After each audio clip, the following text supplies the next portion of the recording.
اعوذ باللہ من الشیطان الرجیم بسم اللہ الرحمن الرحیم الحمد للہ رب العالمین والصلاة والسلام علی محمد وآلہ الطاہرین اللہم صلی علی محمد وآل محمد۔ موضوع سخن جو ہے وہ امام کے لیے عصمت کا وجوب۔ ہم نے اس سے پہلے کشف المراد کی روح سے خود امامت کا فلسفہ اور امام کے ہونے پر جو دلائل ہیں اس کو ہم نے پڑھ لیا، اور اس میں مختلف فرقوں کی آراء۔ آج جو ہے وہ موضوع وہ خود امام کی جو صفات ہونی چاہیے، اور ان میں سے سب سے اہم ترین جو صفت ہے وہ عصمت ہے۔ میں نے پچھلے درس میں عصمت کی تعریف بیان کی تھی، اگرچہ وہ یہاں اس کتاب میں نہیں ہے، اور آپ کو بتایا تھا کہ متقدمین جو ہمارے علماء ہیں وہ کہتے ہیں عصمت ایک امر وہبی ہے، یعنی خدا کی طرف سے عطا شدہ ہے، لیکن موجودہ جو علماء ہیں وہ کہتے ہیں کہ نہیں، عصمت جو ہے وہ امر کسبی ہے۔ امام جو ہے وہ خود عصمت کو کسب کرتے ہیں اور پھر وہ مقام امامت کے اہل ہوتے ہیں۔ اس میں تعریف میں عرض کیا تھا کہ عصمت ایک ملکہ ہے۔ ملکہ صفت راسخ کو کہتے ہیں، اور یہ کیسے حاصل ہوتا ہے؟ وہ علم اور اللہ کی بارگاہ میں یہ ارادہ اور عزم کرنا کہ فقط اطاعت کروں گا، نافرمانی سے بچوں گا۔ تو یہ دو چیزیں جو ہیں، یعنی امام کا جو علم ہے، یعنی تمام حقائق کا علم، حلال و حرام کا علم، اور ساتھ جو ہے وہ پروردگار کی اطاعت کا ارادہ صدانا ہے۔ تو یہ دو چیزیں جو ہیں یہ مل کر جو ہے وہ عصمت کو تشکیل دیتی ہیں۔ اب جو مسئلہ ہے آج جو مورد بحث ہے وہ یہ ہے کہ تمام جو مکاتب ہیں اسلام کے، ان کا نقطہ نظر کیا ہے۔ میں نے اس نے عرض کیا تھا کہ اسلامی مکاتب کے اندر شیعہ اثنا عشری اور اسماعیلیہ، یہ دو ہیں کہ جو قائل ہیں ائمہ کی عصمت کے۔ باقی کوئی مکتب، حتیٰ باقی جو شیعہ مکتب ہے جیسے زیدی ہے، یا اہل سنت کے جو مکاتب ہیں جیسے اشاعرہ ہیں، ماتریدی ہیں، معتزلہ ہیں، وہابی ہیں، اہل حدیث، سب کوئی بھی امام کے لیے عصمت کا قائل نہیں ہے۔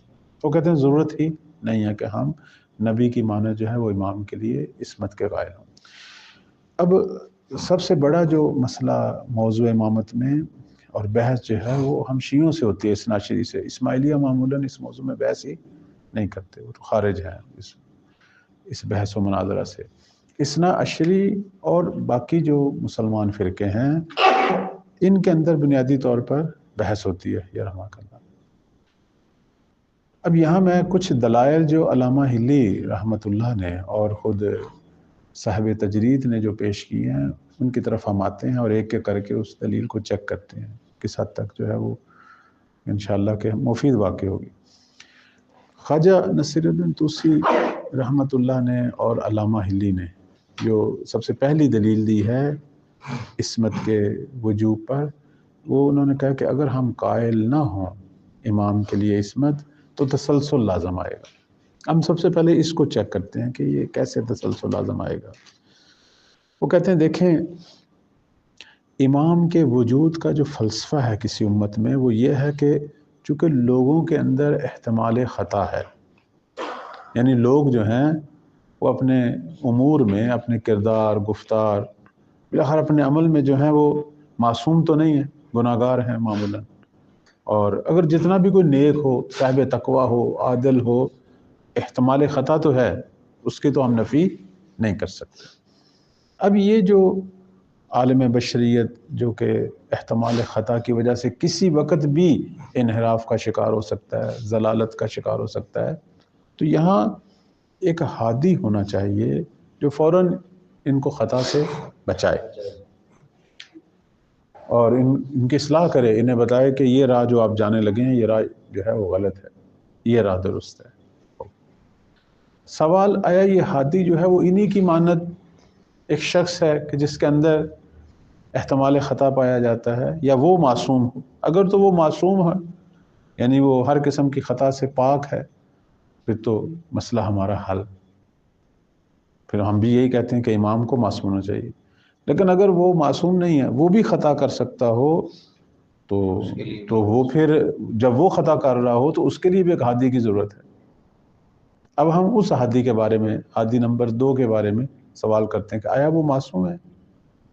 اگر وہ معصوم ہے تو پھر ہمارا مسئلہ حل ہے. ہم بھی یہی کہتے ہیں کہ ہادی چاہے وہ نبی ہو یا امام، امت کا جو ہادی ہے وہ معصوم ہونا چاہیے. لیکن اگر وہ عام لوگوں کی مانند ہے، ہاں صاحب تقویٰ ہے، صاحب عدالت ہے، لیکن احتمال خطا ہے، تو ممکن ہے وہ خطا کرے اور پوری امت کو انحراف کی طرف لے جائے. اس کے لیے بھی پھر ایک ہادی ہونا.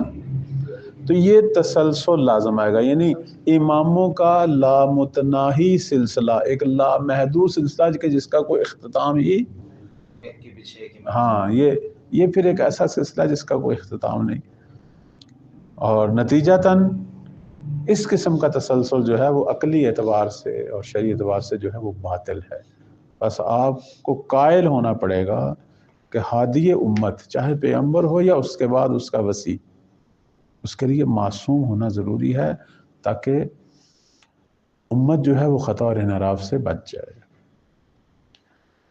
کہتے ہیں کہ قم کا ایک فقیہ تھا جس کا نام سعد بن عبداللہ تھا. یہ امام عسکری علیہ السلام کے زمانے میں یہ فقیہ جو ہیں وہ جاتے ہیں، تو یہ جاتے ہیں وہاں اور امام عسکری علیہ السلام سے ایک سوال کرتے ہیں. اتفاق سے اسی وقت امام مہدی علیہ السلام بھی تشریف فرما تھے، لیکن حالت طفولیت تھی، بچپن کا زمانہ تھا. تو امام عسکری علیہ السلام نے فرمایا کہ یہ سوال میرے فرزند سے کریں. تو انہوں نے، اس فقیہ نے سوال جو ہے وہ مولا امام زمان سے کیا، اور اس میں انہوں نے پوچھا کہ کیوں اللہ تعالیٰ جو ہے وہ امام ہمارے لیے معین کرتا ہے، ہم خود کیوں نہیں اپنے لیے امام بنا سکتے. تو وہاں بارہویں مولا نے عصمت کی بحث کو مطرح کیا، کہ فرمایا کہ تم جس شخص کو بھی امام بناؤ گے اپنی طرف سے، نیک، عادل، پاک، پاکیزہ، آیا احتمال دیتے ہو کہ ممکن ہے کہ یہ جو بظاہر پاک اور پاکیزہ ہے شاید باطناً اتنا پاک نہ ہو جتنا نظر آتا ہے، ہو سکتا ہے اس کے اپنے کوئی مقاصد ہوں، اہداف ہوں، یہ خطا کرے، انحراف میں لے آئے، گمراہ کر دے امت کو، احتمال ہے؟ اس نے کہا احتمال کی تو نفی نہیں ہو سکتی، احتمال تو ہے. ہم جس شخص کو نیک سمجھ کے اپنا رہبر اور امام بنائیں وہ بعد میں خطا کا شکار ہو جائے اور ہم سب جو ہیں وہ گمراہ ہو جائیں. فرماتے ہیں اسی وجہ سے اللہ تعالیٰ خود امام معین کرتا ہے، چونکہ وہ ظاہر کو بھی دیکھتا ہے اور باطن کو بھی دیکھتا ہے. یعنی وہاں انہوں نے عصمت والی صفت کو بنیاد بنا کر فلسفہ نسب امام جو ہے وہ بیان کیا.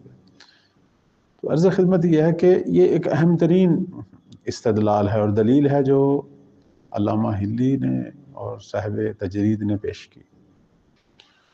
دوسری جو دلیل، البتہ آپ لوگوں کے اگر ساتھ ساتھ کوئی سوال ہیں تو بے شک کریں، ریکارڈ ہو رہا ہے لیکن آپ سوال کر سکتے ہیں اگر مطمئن نہیں ہوتے. دوسری جو دلیل صاحب تجرید نے اور علامہ نے پیش کی وہ یہ ہے کہ امام جو ہے وہ حافظ شریعت ہے، کیونکہ پیغمبر اسلام شریعت لانے والے ہیں، وحی لانے والے ہیں، اور امام اور وصی جو ہے وہ اس پہ وحی نہیں آتی، وہ محافظ وحی ہے، محافظ شریعت ہے. اور محافظ شریعت جو ہے وہ معصوم ہونا چاہیے. بس نتیجہ کیا ہے؟ امام معصوم ہو. یہ ایک خلاصہ ہے اس دلیل کا. اب اس کو ہم تفصیل سے پیش کرتے ہیں. آپ کیا پوچھنا چاہ رہے ہیں؟ یہ آپ نے فرمایا کہ ایک بندے کے لیے ہادی ہونا چاہیے، اس کے لیے ایک ہادی. یہ ہمارے لیے تو ٹھیک ہے، لیکن وہ جو برادران ہیں وہ کہتے ہیں نبی کے بعد کوئی معصوم نہیں، سلسلہ ختم ہو گیا، تو ان کو کیا جواب دیں؟ تو ان کو یہی تو جواب دینا، یہ انہی کے لیے جواب ہے کہ آپ جو ہیں نبی کے بعد جس شخص کو اپنا ہادی بنا رہے ہیں اس میں احتمال خطا ہے یا نہیں ہے. پھر جس شخص میں احتمال خطا ہے وہ تو ہم جیسا ہے، پھر ہمارے اندر بھی احتمال خطا اس میں بھی، تو وہ کیسے ہمارا ہادی بنے گا؟ ہمیں کیا پتا کہ وہ جو اس وقت چیز بیان کر رہا ہے اور جو عمل کر رہا ہے یہ واقعاً وہی ہے جو اللہ چاہتا ہے؟ ہو سکتا ہے وہ خود بھی اشتباہ کا شکار ہو۔ اس میں ہو سکتا ہے کہ وہ یہ جواب دیں کہ ایک میں 100 غلطیاں ہیں اور ایک میں 95 غلطیاں ہیں، تو بہتر نہیں ہے کہ 95 ہم 100 ٹھیک ہے، غلطیاں ہیں وہ 95 وہ جو 5% غلطی کرے گا وہ انسان کے گمراہ کرنے کے لیے کافی نہیں ہے۔ ایک غلطی بعض دفعہ انسان ساری عمل اچھے عمل کرتا ہے، لیکن بعض دفعہ ایک ایسا کام کرتا ہے جو ساری اس کی نیکیوں کو ختم کر دیتا ہے۔ اور اس میں جو امام والے جو مسائل ہیں، اس کے اندر مسئلہ یہ ہے کہ چونکہ یہ عقائد سے مربوط ہیں، اور عقائد کے حوالے سے جو گمراہی ہے یہ تو سب سے بڑی گمراہی ہے جو پورے عمل کو فاسد کر دیتی ہے۔ اس کی مثال ہے، میں آپ کے سامنے ایک مثال پیش کرتا ہوں۔ خوارج کا جو مسئلہ تھا، جنگ نہروان ہم بھی انہوں نے مثال لیتے ہیں، یا جنگ صفین یا جنگ جمل، اس میں امام کے چینج ہونے سے، یعنی ان جنہوں نے جس کو امام بنایا تھا اس کے ایک فیصلے سے کچھ لوگ مرنے کے بعد جہنم جا رہے ہیں اور کچھ مرنے کے بعد، یعنی وہ جو مقاتلہ ہوا تھا جس میں قتل کیا تھا ایک دوسرے کو، یہ مقاتلہ بظاہر ایک عمل ہے، پیچھے وہ نمازی ہے، متقی ہے، تہجد گزار، پتہ نہیں کیا کچھ، لیکن اپنے جس کو اس نے پیشوا بنایا تھا اس کا اگر فیصلہ غلط تھا تو یہ جنگ اسے جہنم میں کھینچنے کے لیے کافی تھی نا۔ یہی ہے کہ انسان جو ہے اگر ان چیزوں پر دقت کرے تو وہ 5% یا 10% احتمال خطا جو ہے وہ ممکن ہے، وہ اتنا سنگین ہو کہ وہی کافی ہو جائے اس کے لیے۔ تو اب جو دوسری جو دلیل ہے وہ یہ ہے کہ امام حافظ شریعت ہے، اور حافظ شریعت کو معصوم ہونا چاہیے، بس امام معصوم چاہیے۔ اب یہاں ہم نے دیکھنا ہے کہ شریعت کے محافظ کون کون ہیں، چونکہ یہاں ہمارے برادران کچھ اور بھی چیز پیش کرتے ہیں۔ مثلا وہ کہتے ہیں کہ آپ کیوں کہتے ہیں امام محافظ شریعت ہے؟ قرآن بھی محافظ شریعت ہے، سنت پیغمبر بھی محافظ شریعت ہے، اجماع مسلمین بھی محافظ شریعت ہے، قیاس و استحسان بھی محافظ شریعت ہے، اصول عملیہ مثلا براءت بھی محافظ شریعت۔ تو آپ کیوں امام کو لاتے ہیں کہ امام ہی صرف اور صرف پیغمبر کے بعد محافظ شریعت ہے؟ اب ہم ان کے دلائل کو دیکھتے ہیں۔ مثلا سب سے پہلے وہ کہتے ہیں جی قرآن، ہو سکتا ہے قرآن محافظ شریعت ہو، ہم اس کا کیا جواب دیں گے؟ ہم کہیں گے کہ قرآن محافظ شریعت نہیں ہے، شریعت کا ایک حصہ ہے کہ منبع ہے، لیکن کامل شریعت نہیں ہے۔ کیوں؟ چونکہ قرآن کے اندر کلیات بیان ہوئے ہیں، جزیات بیان نہیں ہوئے۔ قرآن نے کچھ چیزوں کا حکم دیا، لیکن وہ کیسے کرنا ہے، کیسے انجام دینا ہے، وہ دوسری چیزیں بیان کرتے ہیں، وہ سنت یا فرامین معصومین بیان کرتے ہیں۔ اس کی جو جزیات اور تفصیلات ہیں وہ اطرت و اہل بیت پیغمبر بیان کرتی ہیں۔ اسی لیے تو پیغمبر اسلام نے اپنے بعد صرف قرآن کو نہیں کہا کہ رجوع کرو، بلکہ قرآن کے ساتھ ایک اور چیز بھی بیان کی۔ مثلا اہل سنت کہتے ہیں جی سنت بیان کی، ہم کہتے ہیں اطرت و اہل بیت بیان کی۔ کیوں؟ چونکہ ایک قرآن ہے اور ایک اس کا شارح ہونا چاہیے، ایک اس کی تشریح کرنے والا ہونا چاہیے، ایک معلم ہونا چاہیے۔ بس قرآن تنہا جو ہے وہ محافظ شریعت۔ دوسرا جو احتمال دیتے ہیں وہ کہتے ہیں جی خود سنت نبوی، پیغمبر اسلام کے جو فرامین ہیں یہ محافظ شریعت ہیں۔ اب یہاں ہمارا سوال کہ یہ جو سنت نبوی بیان ہوئی، اب توجہ فرمائیں، یہ جو سنت نبوی بیان ہوئی ہے یہ اسی دور کے تقاضوں کے مطابق بیان ہوئی ہے کہ جتنی اس زمانے میں مسلمانوں کو ضرورت تھی، یا پیغمبر اسلام نے قیامت تک جو سوال بھی پیش آنا تھا یا جو انحراف، جو مشکل پیش آنی تھی عالم اسلام کو، اس کے لیے بیان کی۔ یقیناً پیغمبر اسلام نے اس دور کے تقاضوں کے مطابق جتنی ضرورت تھی بیان کی ہے، باقی نہیں بیان کی۔ یہ جو ہم کہتے ہیں کہ دین کامل ہوا ہے نبی اسلام پر، لیکن دین کامل بیان جتنی ضرورت تھی صدر اسلام کے مسلمانوں کو اتنا بیان ہوا ہے، باقی انہوں نے اپنے اوصیاء بعد والے خلفاء کے لیے چھوڑا کہ وہ بیان کریں، خلفاء حقیقی کے لیے۔ اسی لیے ہم کہتے ہیں ایک فلسفہ جو امامت کا ہے ہمارے لیے وہ یہی ہے کہ دین بیان کرے، چونکہ رسول اللہ سارا دین نہیں بیان کر کے گئے، کچھ دین بیان کیا انہوں نے، کچھ چھوڑ دیا، بعد والی حجتیں بیان کریں۔ اس کی دلیل کیا ہے؟ اس کی دلیل یہ ہے کہ اگر ہم کہیں سنت کافی تھی تو کیوں مسلمانوں کے اندر ٹھیک 100 سال کے بعد جب یہ مسلک شروع ہوئے ابو حنیفہ، مالکی، حنبلی، شافعی، تو ان لوگوں نے کیوں قیاس استحسان کی طرف رجوع کیا؟ کیوں لوگوں نے کہا کہ ایسے ایسے مسائل پیش آ رہے ہیں جن کا حل نہ قرآن میں ہے نہ سنت نبوی میں ہے؟ نتیجتاً فقی جو ہے وہ اپنے قیاس سے جو ہے وہ مسائل شرعی کو حل کر رہا ہے، اور پھر ان کے اندر اختلاف پڑ گیا، اس نے وہ فتویٰ دے دیا، اس نے وہ فتویٰ دے دیا، اور ایک شریعت کی جگہ 4 شریعتیں بن گئیں، ایک چیز کو حلال قرار دے رہا ہے، ایک حرام قرار دے رہا ہے۔ جس کی ایک چھوٹی سی مثال ہے، ہاتھ باندھ کے نماز پڑھنا یا ہاتھ کھول کے پڑھنا، میں ایک مثال دے رہا ہوں، اس میں چاروں متفق نہیں ہیں۔ تو اگر ساری چیزیں بیان ہوئی ہوتی تو پھر قیاس کی طرف جانے کی ضرورت کیا تھی؟ پھر کیوں انہوں نے یہ چیزیں لکھنی تھی کہ اگر ایک مسئلے کا حکم قرآن میں نہیں ہے، سنت میں نہیں ہے، اور اجماع بھی نہیں ہو سکتا، تو فقی اپنے ذہن سے، مقایسہ سے، قیاس سے، بھئی اس کی ضرورت نہیں ہے۔ جب دین مکمل ہے تو ہر چیز اللہ نے بیان کرنی ہے، آپ کو ضرورت نہیں ہے آپ اپنے ناقص عقل، ناقص ذہن سے، ناقص رائے سے دین کا مسئلہ حل کریں۔ بات واضح ہو رہی ہے؟ تو پس سنت جو ہے وہ موجود ہے ہمارے پاس 2 شکلوں میں۔ صاحب یہ کہنا چاہ رہے ہیں اگر ان کے نزدیک قرآن کامل تھا، سنت کافی تھی، تو پھر ضرورت کیا تھی کہ آپ استحسان کی طرف جائیں، استحسان کی طرف، قیاس کی طرف جائیں، اپنی مکمل ہے تو پھر ضرورت ہی نہیں، اپنی رائے سے دین کے فیصلے کریں۔ بس اس کا مطلب یہ ہے کہ ضرورت دین یہ تھی کہ اس کی تفسیر کی جائے، ہاں، اس کو بیان کیا جائے، اسی کے لیے امام کی تنصیب ضروری تھی۔ جس سے لینا تھا اس کی طرف یہ نہیں گئے، جس سے دین لینا تھا باقی ماندہ اس کی طرف نہیں گئے، اپنے ذہن سے انہوں نے دین کے فیصلے کرنے شروع کیے، نتیجتاً انحراف پیدا ہوا۔ ہاں ہم سے سوال یہی کریں تو آپ شیعہ لوگوں میں اتنے سارے مرتد بیٹھے ہیں، تو یعنی آپ کے لیے کافی، تو پھر ایک دو دن سے کام کرا لیتے ہیں۔ تو ہمارے ہاں سلسلہ امامت رہا ہے نا 260 ہجری تک، اور 260 ہجری تک اتنا دین بیان ہوا کہ سارے مسائل حل ہو گئے۔ دیکھیں نا، ہمارے اور اہل سنت میں فرق یہ ہے کہ ہمارے پاس 11 ائمہ نے بے عنوان اوصیہ پیغمبر، انہوں نے، ان کو حکومت ملی یا نہ ملی ہے اس سے کوئی کام نہیں، لیکن ایک کام جو انہوں نے کیا وہ دین بیان کیا۔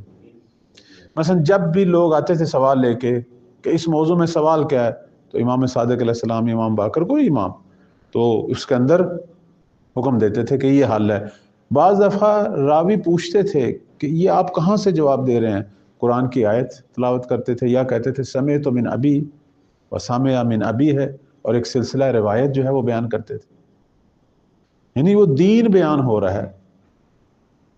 اب آپ دیکھیں کہ باقی مسلمان مکاتب میں دین 23 سالہ زندگی میں بیان ہوا ہے، اور شیعہ مکتب کے اندر 260 ہجری تک بیان ہوا ہے، اس لیے ہمارے پاس احادیث کا جو ذخیرہ ہے وہ ان سے کئی گنا زیادہ ہے۔ یعنی اگر آپ شیعہ حدیث کو جمع کریں اور اہل سنت کی حدیث کو جمع کریں تو شیعہ حدیث 10 برابر زیادہ ہیں۔ ان کے فقہا اور ہمارے فقہا میں یہی فرق ہے، ان کے فقہا کا سب سے بڑا مسئلہ جو ہے وہ حدیث کا نہ ہونا ہے، یعنی بہت سارے مسائل ہیں جس میں حدیث، لہذا وہ اپنے قیاس سے اور اپنی رائے سے فتویٰ صادر کر رہا ہے۔ ہمارے فقہا کا مسئلہ حدیث کی کثرت ہے کہ ایک موضوع میں اتنی کثرت سے روایات ہیں، فقیہ کو سمجھ نہیں آتی، کتنا عرصہ وہ بحث کرتا ہے کہ ان میں سے کس روایت سے موجودہ دور میں ہم استدلال کریں۔ آپ درس خارج میں جائیں، یہ جو مسائل ہیں فقہ کے، اس میں آپ دیکھیں گے کہ ایک مسئلہ فقہی ہے، اس کے اندر کتنا عرصہ فقیہ روایت بیان کر رہا ہے، کبھی کس معصوم کی، کبھی کس معصوم سے، اور بالآخر ایک روایت پہ اکتفا کریں گے، دلائل دیں گے کہ یہ روایت سب سے زیادہ مضبوط ہے سند کے اعتبار سے اور متن کے اعتبار سے، اور اس سے وہ فتویٰ دے گا۔ یعنی شیعہ فقہا کے اندر قیاس نہیں ہے نا، روایت ہے مبنا۔ کوئی فقیہ یہ جرت نہیں کرتا کہ اپنے ذہن سے کوئی فتویٰ دے، اپنی نظر پیش کرے، قیاس کرے، استحسان کرے کہ مجھے یہ اچھا لگ رہا ہے۔ نہیں، ہمارے پاس اتنے اقوال ہیں، اتنے فرامین ہیں ائمہ کے، انہی میں سے ایک کو انتخاب کرنا ہے، جبکہ ان کا سب سے بڑا مسئلہ حدیث کا نہ ہونا، اور ہمارا سب سے بڑا مسئلہ حدیث کی کثرت اور اس میں سے ایک کو انتخاب کرنا۔ تو پس وہ سنت نبوی جس کو وہ کہتے ہیں محافظ شریعت ہے، تو سنت نبوی تو تھوڑی سی ہے، اس کے اندر اگر آپ خبر متواتر دیکھیں تو وہ تو بہت تھوڑی ہیں، اور اگر آپ باقی خبر احاد جو ظنی ہیں اس کو دیکھیں تو وہ پھر بھی کافی نہیں ہے پورے دین کو بیان کرنے کے لیے، اور جو ہمارے سوالات اٹھ رہے ہیں، انحرافات پیش آئے ہیں، بدعتیں پیش آ رہی ہیں، ان سب کا جواب دینے کے لیے اور دین کی حفاظت کرنے کے لیے۔ تیسری چیز جو اہل سنت کے علماء کہتے ہیں جی اجماع، اگر کہیں کوئی مسئلہ بن جائے گا دین کا تو ہم اجماع کے ذریعے حل کریں گے۔ سوال کہ یہ جو آپ اجماع کریں گے کون کرے گا؟ آپ کے درمیان کوئی معصوم ہے؟ نہیں۔ آپ سارے غیر معصوم کریں گے تو فرق کیا ہے؟ ایک غیر معصوم کی رائے یا مجموع امت غیر معصوم کی رائے، یہ فرق کیا ہے؟ دونوں گمراہ کرنے والی ہیں۔ فرمان پیش کرتے ہیں کہ ساری امت ایک جگہ جمع نہیں ہوتی۔ ہاں تو نہیں ہوتی، ساری امت جمع ہوتی نہیں، کبھی بھی کسی اجماع میں ساری امت جمع نہیں ہوئی، چاہے اہل سنت کا ہو یا شیعوں کا ہو۔ کہیں بھی امت جمع ہوئی نہیں۔ آپ اہل سنت کے سارے اجماع دیکھیں، ان کے اندر صرف انہوں نے اپنے مکتب کے، ایک مکتب کے لوگ اکٹھے ہوئے ہیں، حالانکہ اور جو باقی مکاتب ہیں عالم اسلام کے وہ کدھر گئے؟ امت کا اطلاق ایک مکتب پہ تھوڑا ہوتا ہے، جو بھی لا الہ الا اللہ محمد رسول اللہ کہہ رہا ہے سب پہ اطلاق ہوتا ہے، تو امت تو کبھی اکٹھی نہیں ہوئی۔ مکتب بھی آگا ایک کسی ملک میں ہے، کسی تو ملک پھر میں وہ جو اجماع کرتے ہیں اس کو کیا حاصل ہے؟ وہ اسے اجماع کہتے ہیں، لیکن یہ وہ اجماع نہیں ہے جو حدیث میں پیغمبر نے فرمایا کہ لا تجتمع امتی علی خطا، چونکہ یہاں امت کا اجماع ہی ہوا، یہاں ایک گروہ علماء کا اجماع ہوا۔ سوال کہ یہ جو گروہ علماء کا اجماع ہے یہ سارے معصوم ہیں؟ نہیں۔ ان میں کوئی ایک معصوم ہے؟ نہیں۔ ان سے خطا ہو سکتی خطا جیسے فردی ہوتی ہے اجتماعی بھی ہوتی ہے۔ نتیجتاً پس یہ محافظ شریعت وہ چیز بنے کہ جو خطا سے پاک ہو۔ بات واضح ہو رہی ہے؟ یہ ہے مسئلہ۔ اب پھر یہ جو علماء اہل سنت اجماع کرتے ہیں، ایک گروہ ہی کرے، اس کے پاس دلیل کیا اجماع کی؟ اگر کوئی دلیل قطعی ہے، کوئی قرآن کی آیت ہے، کوئی حدیث ہے، تو وہ ہمیں بھی معلوم ہونی چاہیے۔ یہ کیسے ہو سکتا ہے ان کو معلوم اور ہمیں معلوم نہ ہو؟ اگر کوئی دلیل ظنی ہے اور معتبر ہے تو ہمیں معلوم ہونی چاہیے۔ اگر یہ ان کی شخصی رائے ہے، ان کی ذہنی کاوشیں ہیں، تو وہ ہمارے لیے معتبر نہیں ہے، وہ اساس ہی باطل ہے، چونکہ دین کے مسئلے کسی کے فکری یا شخصی رائے سے حل نہیں ہوتے۔ بعض لوگوں نے کہا جی قیاس، بڑے اہل سنت کے کچھ لوگ ہیں، انہوں نے بڑے واضح انداز سے کہا کہ اگر قرآن میں نہیں ہے تو سنت میں نہیں ہے تو اجماع نہیں ہے تو میں اپنے قیاس سے، اپنی بہتر استحسان اور قیاس سے حل کروں گا۔ یہ تو از اول ہی باطل۔ دین کا مسئلہ جو ہے وہ کوئی بھی اپنے رائے سے، کہتے ہیں پہلی شخصیت جس نے قیاس کیا تھا وہ شیطان تھا، ابلیس تھا، اور جتنے بھی قیاس کرنے والے ہیں وہ ابلیس کے پیروکار ہیں، کیونکہ ابلیس نے سب سے پہلے قیاس کیا تھا۔ جب اللہ نے کہا سجدہ کرو تو اس نے کہا وہ مٹی سے بنا اور میں آگ سے، اور آگ مٹی سے، اپنا اس کے ساتھ مقایسہ کیا اور اپنے آپ کو بہتر پایا۔ یہ نہیں دیکھ رہا کہہ رہا خدا، وہ اپنے ذہن سے اپنے آپ کو بہتر پا رہا ہے، یعنی اپنی ذہنی رائے کو اللہ کے حکم کے مد مقابل لایا۔ تو اللہ تعالیٰ نے تو دین اسلام کامل بھیجا ہے، لوح محفوظ پر بھی ہے اور پیغمبر کی طرف بھیجا، اور پیغمبر کے بعد ان کے اوصیاء کے پاس، اور یہ شخص اپنی رائے کو پیش کر رہا ہے اللہ کے حکم کے مد مقابل۔ تو قیاس کی نہ ضرورت ہے اور نہ قیاس جو ہے وہ ہمارے نزدیک جو ہے وہ حق ہے۔ کچھ لوگوں نے کہا کہ یہ اصول جو ہیں عملیہ، جیسے اصل برات، جب حکم شرعی کہیں نہ ملے تو آپ بری و ذمہ ہیں، اس کو کچھ لوگ جو ہیں وہ دلیل بنا رہے ہیں کہ ہم اس پہ عمل کریں، تو یہ تو حکم ثانوی ہے۔ حکم ثانوی اس وقت ہوتا ہے جب حکم اولی کی گنجائش نہ ہو، یا حکم اولی سے ہم کلی طور پر لا علم ہوں۔ تو احکام ثانویہ تو کبھی بھی جو ہے وہ محافظ دین نہیں ہے۔ پیغمبر اسلام جو ہیں وہ دین بیان کر گئے ہیں، اور ہم نے ان ہستیوں سے دین لینا ہے کہ جن کے پاس دین موجود ہے، اور وہ امام ہے۔ استاد قیاس میں بھی یہی ہے نا، حکم اولیہ نہ ہو تو حکم ثانویہ کے لیے کوئی وہ قیاس کرتا ہے، تو پھر یہ جو آپ ابھی عرض کیا برات بھی حکم ثانوی ہے۔ قیاس سے وہ حکم اولی پیش کرتے ہیں۔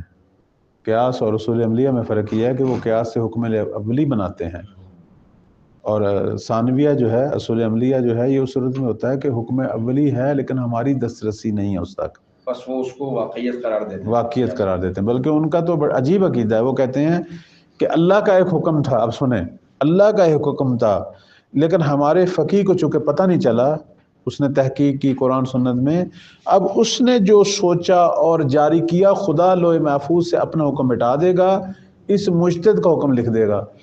یعنی وہ مصوبہ ہیں، تصویب کے قائل ہیں، یعنی حکم فقی جو اس کی ناقص عقل سے ہے وہ اللہ کے حکم پر نافذ ہے۔ شیعہ مبنا جو ہے وہ مخطئہ ہیں، وہ مصوبہ ہیں، یعنی کیا مطلب، یعنی ہمارے فقی کا حکم جو ہے وہ اللہ کے حکم پر حاوی ہے۔ ہمارے یہاں تو منجزیت ہے نا۔ یہ تو بہت مشکل ہو گیا۔ اب قبلہ میرا یہاں پہ سوال ہے کہ جیسے مثلا اجتماع کو یہاں 95% یعنی امکان تو ہے کہ یعنی بلاگر زیادہ لوگوں کی جو ایک رائے ہے وہ ٹھیک کی طرف جا رہی ہے، اور یہ ایک بندے کی رائے کو جب اتنی ترجیح دیتے ہیں تو 80 بندوں کی رائے کو تو یہ بہتر ہے۔ میں آپ سے سوال کرتا ہوں کہ امامت کے مسئلے میں زیادہ لوگوں کی رائے کیا تھی؟ کہ وہی ٹھیک ہے، تو پھر وہ ٹھیک تھی، آیا واقعا آپ مانتے ہیں وہ حق کے مطابق تھی؟ ہمارے مطابق تو نہیں، ایک مثال ہے، طور پر ان کے لیے بھی ایسے ہی ہے، ان کے لیے بھی ایسے ہے۔ میں مثال دیتا ہوں کہ جب کثرت سے امت نے امیر المومنین کی خلافت پر بیعت کی تھی، اور وہ جو منحرف تھے جنہوں نے بیعت نہیں کی تھی اور جنہوں نے جنگیں کی، وہ ان کو باطل مانتے ہیں؟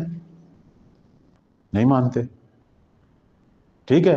اگر ہم ان کی اس رائے کو اپنا لیں کہ چونکہ اجماع میں اکثر لوگ ایک طرف ہوتے ہیں، تھوڑے اکثریت حق ہے پس اقلیت باطل ہے، تو جب مولا کے ساتھ جو جنگیں کی تھی اکثریت تو مولا کے ساتھ تھی، اقلیت مد مقابل تھی، اس وقت کیوں نہیں پھر انہوں نے ان کو ابھی تک کیوں نہیں کہتے وہ باطل ہیں؟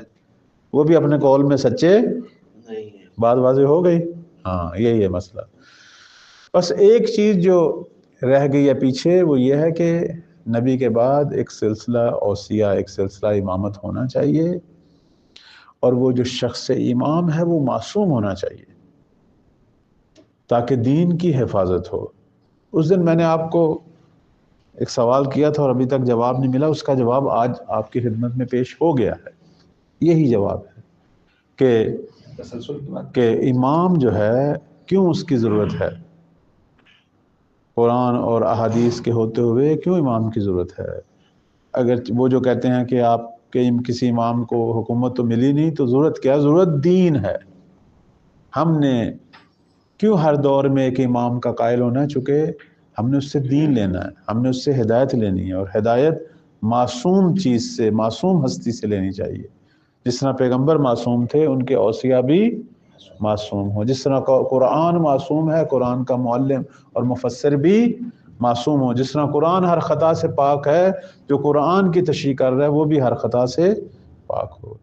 تو اس اعتبار سے کہ پیغمبر کے بعد ایک سلسلہ ہونا چاہیے تا قیامت، تاکہ ہر دور میں مسلمانوں کو جو سوال پیدا ہو رہے ہیں، جو بدعتیں پیدا ہو رہی ہیں، جو انحرافات پیدا ہو رہے ہیں، اور ان کے حوالے سے ہر دور میں ایک شخص ہو جو ان کے سوالوں کا جواب دے اور اصل دین بیان کرے۔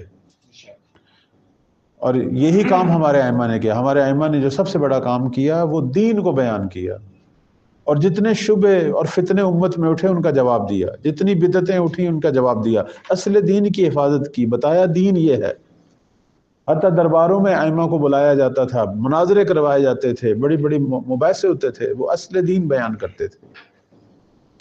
امیر المومنین کے زمانے سے شروع کریں کہ یہ جو بار بار خلیفہ دوم کہتے تھے کہ لولا علی لہلک عمر، اس سے شروع کریں تھا امام عسکری علیہ السلام۔ جتنے بھی شبہات پیدا ہوئے، جتنے بھی انحرافات پیدا ہوئے، جن ہستیوں نے وحی کی حفاظت کی اور دین کو بیان کیا وہ ائمہ معصومین علیہ السلام۔ تو یہ فلسفہ ہے امامت کا کہ اصل دین بیان ہو، ہماری ہدایت ہو سکتا ہے اب اہل سنت ایک سوال کریں کہ جناب 260 ہجری تک تو آپ کی بات ٹھیک، لیکن اس کے بعد آپ ہم جیسے ہو گئے ہیں، آپ کے بھی فقہا ہیں ہمارے بھی، تو نہ اب تو کوئی آپ کا امام سامنے نہیں ہے کہ جس سے آپ پوچھیں۔ ابھی آپ کو بعض مسائل پیش آتے ہیں، سوال بھی یہی سوال کر رہا ہاں ابھی آپ کو مسائل پیش آتے ہیں، آپ اصول عملیہ کی طرف رجوع کر رہے ہیں۔ اس کا جواب میں پہلے دے چکا ہوں، پھر دوبارہ دیتا ہوں۔ اس کا جواب یہ ہے کہ جناب ہمارے پاس اصل دین جو ہے وہ 98% بیان ہو چکا ہے، 99% بیان ہو چکا ہے۔ ہو سکتا ہے 1% کوئی مسائل رہ گئے ہوں کہ جس میں ہم نے اصول عملیہ کی ضرورت پڑتی ہو۔ آپ کے پاس تو بے پناہ مسائل ہیں جس کے اندر آپ نے قیاس سے کام لیا ہے۔ ہمارے پاس جو 260 ہجری تک احادیث کا سلسلہ جاری رہا ہے، اس سے ہمیں اتنی احادیث مل گئیں جو تا زمانہ ظہور ہمارے لیے کافی ہیں، ہمیں ضرورت نہیں ہے۔ بہت تھوڑے مسائل ہیں جن میں اصول عملیہ کی ضرورت ہوتی، بہت تھوڑے۔ اکثر مسائل میں ہمارے پاس احادیث کے ذخیرے ہیں، لیکن آپ کے پاس برعکس بہت سارے مسائل میں احادیث موجود نہیں ہیں، اور ان کے فتووں کی بنا وہی قیاس اور استحسان ہے یا اجماع جو انہوں نے اپنے مکتب کے اعتبار سے کیا۔ تو بس ایک جگہ پہ 23 سال کا ذخیرہ ہے احادیث کا، اور ایک جگہ پہ 2.5 صدیوں کا ذخیرہ ہے، تو فرق نہیں پڑنا چاہیے۔ لہذا شیعہ مستغنی اور بے نیاز ہے کہ اب امام ان کے لیے کچھ بیان کریں۔ ہاں جب عصر ظہور شروع ہوگا تو یہ جو 1% جس میں ہم اصول عملیہ کی طرف رجوع کرتے ہیں یہ بھی بیان ہو جائے گا، اور اس زمانے میں جو نئے نئے مسائل پیش ہوں گے اس حوالے سے باقی ماندہ دین بھی امام مہدی بیان کریں گے۔ بس ہمارے اور ان کے فقہا میں یہ بڑا فرق ہے، ان کا فقی قلت حدیث سے دوچار ہے، اور ہمارے جو فقہا ہیں ان کے پاس کثرت احادیث ہیں۔ فقی کو ضرورت نہیں پڑتی وہ اپنی شخصی رائے کو بیان کرے، اور یہ باطل بھی ہے۔ ہمارے مذہب میں اگر کوئی فقی اپنی شخصی رائے سے کوئی مسئلہ حل کرنے کی کوشش کرے گا، اس کی عدالت باطل، اس کی فقاہت باطل، اس کی تقلید ہی کرنا حرام ہے۔ اس لیے ہم تقلید کرتے ہیں اپنے فقہا کی کہ ان کے اندر 3-4 شرطیں ہیں، ان میں سے ایک شرط یہ ہے کہ یہ محافظ دین ہے اور مطیع امر مولا ہے، اور جو کچھ پیش کرتے ہیں علوم آل محمد سے پیش کرتے ہیں، اپنی ذاتی نظر پیش نہیں کرتے۔ انشاءاللہ باقی جو ادلہ ہیں وہ بعد میں بیان کریں گے۔ اللہ تعالی ہم سب کو توفیق دے کہ ان سے جو ہے وہ درست استفادہ کریں۔ صلی اللہ علی محمد و آلہ طاہرین۔